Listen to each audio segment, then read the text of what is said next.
اگر کوئی شخص پہلی رکعت میں یا تیسری رکعت میں غلطی سے بیٹھ جائے تو اپنی نماز کیسے پوری کرے،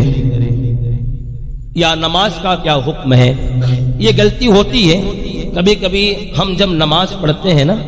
4 رکعت والی نماز ہے، تو پہلی رکعت میں ہم غلطی سے اس لیے بیٹھ جاتے ہیں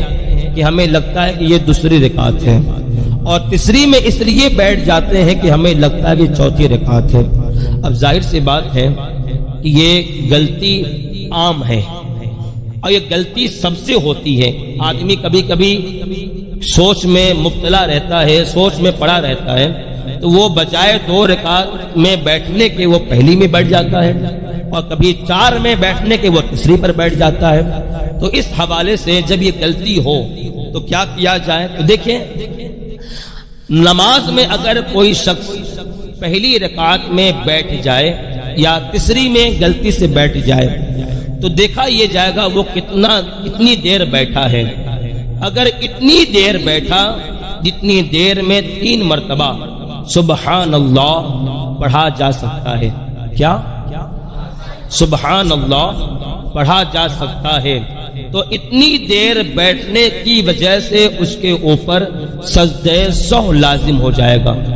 اور بغیر سجدہ سہو کے اگر یہ نماز ادا کرے گا تو نماز اس کی مکروہ تحریمی ہوگی۔ لیکن اگر وہ بیٹھا اور فوراً یاد آ گیا یہ تو پہلی رکعت ہے یا یہ تو تیسری رکعت ہے، تو شریعت کا حکم یہ ہے کہ اگر اتنی دیر نہیں بیٹھا جتنی دیر میں 3 مرتبہ، آواز سے بولے نا، سبحان اللہ پڑھا جا سکتا ہے، اگر اتنی دیر نہیں بیٹھا بلکہ اس سے کم بیٹھا اور فوراً کھڑا ہو گیا تو ایسی صورت میں سجدہ سہو اس پر واجب نہیں ہوگا۔ وہ جس طرح نماز پڑھتا ہے اپنی نماز اس طرح ادا کرے اور اپنی نماز کو پوری کرے۔